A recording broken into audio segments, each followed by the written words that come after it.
Beaucoup de Camerounais sont en train d'écrire du matin au soir sur moi, mais aucun n'a pu chercher ce qui était au bout de leur nez. Quoi? Répétez, s'il vous plaît. Beaucoup de Camerounais sont en train d'écrire du matin au soir sur moi, mais aucun n'a pu chercher ce qui était au bout de leur nez. Continue. Diamantaire, pour un Congolais, c'est banal. Ah bon? Pour quelqu'un qui est au Cameroun, ça les choque. Pardon? Répétez, s'il vous plaît. Diamantaire, pour un Congolais, c'est banal. Pour quelqu'un qui est au Cameroun, ça les choque. Salut les amis, alors hier Francis Bemba est passé à Live TV. Il a été interviewé sur Live TV et pendant son interview, on lui a posé les questions dont tout le monde rêvait avoir les réponses. Donc il y a plusieurs questions qui lui ont été posées, mais dans cette vidéo, on va s'attarder seulement sur 3 questions. 3 principales questions dont tout le monde se posait et Francis a pu apporter des réponses à chacune de ces questions. Donc écoutez très bien la première question qui lui a été posée et la réponse qu'il a donnée. Ouais, allons-y. Première question. Francis Bemba, pourquoi, à ton avis, tu es aujourd'hui l'objet de toutes les curiosités? Point d'interrogation. Par rapport à mon mariage déjà, que ce soit dans mon entourage, dans ma famille et l'entourage de Emilia, notre entourage ont décidé qu'on ne pouvait pas être ensemble, qu'on ne devait pas être ensemble. Ah bon? Pourquoi tu dis ça? J'ai constaté, j'ai regardé tous ces mois de silence, je faisais qu'observer le comportement des uns et des autres, écouter. On apprend plus en écoutant qu'en parlant, donc je me suis tué afin d'écouter les rumeurs, les on-dit.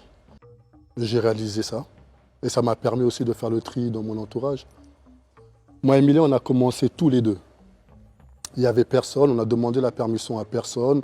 On a décidé de s'aimer tous les deux. Et lorsqu'on a décidé d'afficher ça aux yeux du monde, des personnes se sont dressées afin de pouvoir saboter cette relation. J'ai tout entendu, moi ça me fait rire. Et je ne me suis pas marié avec elle par hasard.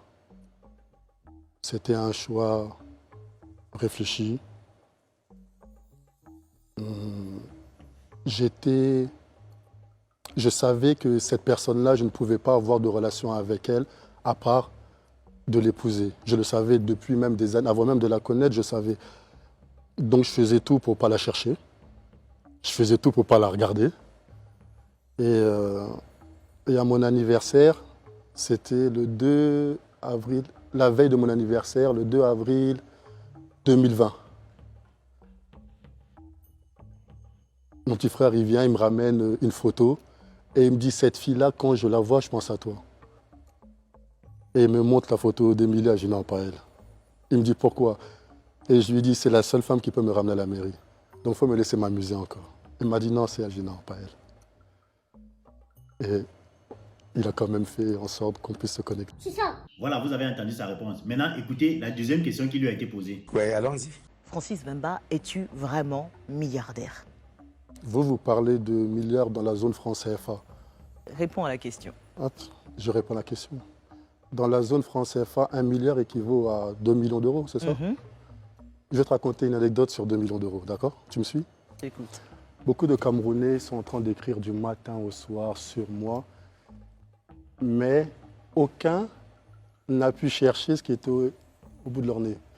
J'ai une société minière au Cameroun depuis 2014, dont il y a 1 700 000 euros d'investissement perdus, que j'ai appris durant mon mariage. Je n'avais pas mis les pieds au Cameroun pendant quelques temps. Et lorsque je reviens au Cameroun pour voir la situation de cette société, on me dit qu'il y avait un trou d'1 700 000 euros. J'ai appris ça en direct avec Emilia.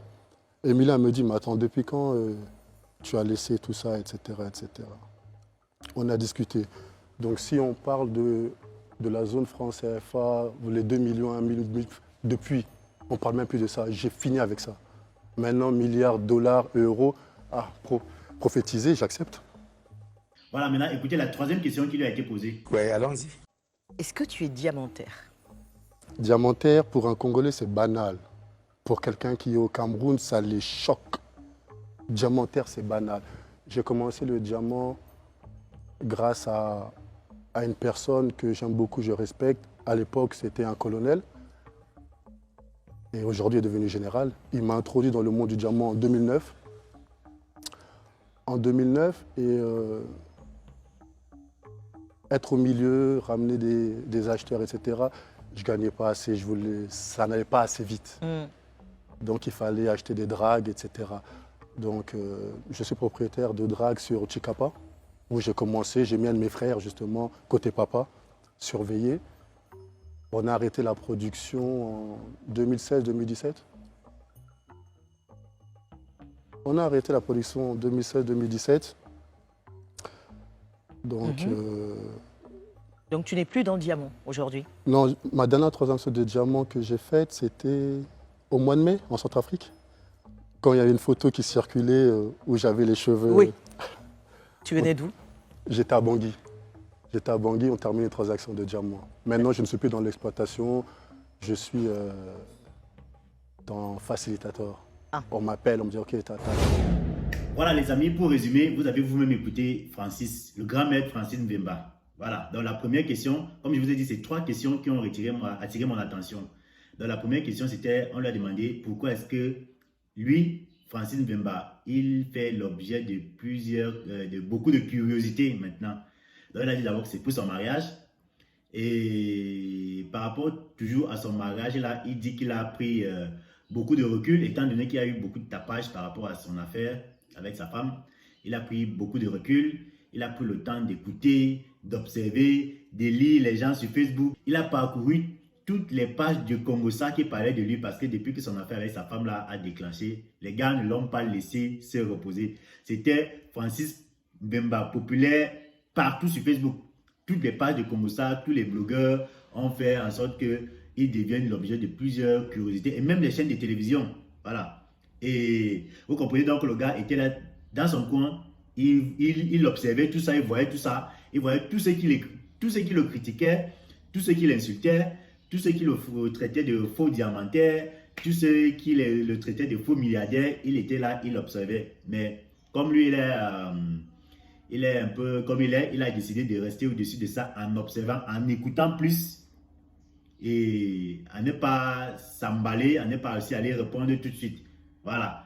Donc, vous avez compris que le Congossa, voilà, et on lui dit, il dit que il a conclu, après avoir observé tout ça, il conclut que les gens ne veulent pas que sa femme et lui soient ensemble.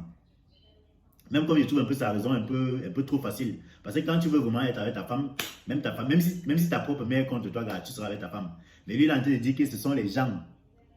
Donc, c'est-à-dire son entourage, sa famille, les pages de Congossa, les Congosseurs camerounais, les maîtres Congossa. Donc, c'est tous ces gens-là qui ne veulent pas qu'il se remette avec sa femme. Mais moi, je crois quand même qu'à mon humble avis, c'est trop facile comme ça. Il peut se remettre avec sa femme. S'il aime vraiment sa femme, il peut se remettre avec elle. Déjà qu'ils sont mariés, ils ne sont pas divorcés. Donc, ça, c'est d'un pour ce qui est de la première question. Maintenant, pour ce qui est de la deuxième question, voilà. On lui a dit, il a dit que beaucoup de Camerounais passent le temps à écrire sur lui. Beaucoup de Camerounais. Donc, le gars connaît toutes les pages de Congossa du Cameroun. Là. Les gens qui passent le temps à parler de lui matin, midi, soir, à le traiter de gigolo, à le traiter de Wolros, à le traiter de faux diamantaire, faux milliardaire. Donc, il dit que les Camerounais, en particulier, il a cité les Camerounais, il dit que beaucoup de Camerounais passent des journées à écrire sur lui, alors qu'ils ne cherchent même pas à savoir ce qui est au bout de leur nez. Pourquoi on le traite de faux diamantaire? Pourquoi les Camerounais le traitent de faux diamantaire? Il a expliqué en disant qu'il a investi, il a créé une entreprise de diamants au Cameroun en 2014. Il a investi beaucoup d'argent, mais apparemment il a été arnaqué là, par un Camerounais toujours. Notre continent, c'est là, par un Camerounais. Et il dit que la personne qu'il a arnaqué, qu'il a escroqué, est politiquement bien placée, de telle sorte qu'il est impossible pour lui de le poursuivre en justice. Donc, vous connaissez vous la force de frappe des Camerounais, de notre continent. Donc, le gars, il s'est fait arnaquer. Il a investi beaucoup d'argent, beaucoup de millions, je crois qu'il a dit millions d'euros. Voilà. Mais aujourd'hui, il a tout perdu. Il ne peut pas poursuivre la personne en justice parce que c'est une personne qui est bien positionnée politiquement au Cameroun. Voilà. Maintenant, pour la troisième question, on lui a demandé que est-ce qu'il est diamantaire. Le gars il a répondu en indexant les Camerounais. Il dit que être diamantaire pour un Congolais, c'est banal. Mais pour quelqu'un qui vit au Cameroun, pour un Camerounais, ça le choque.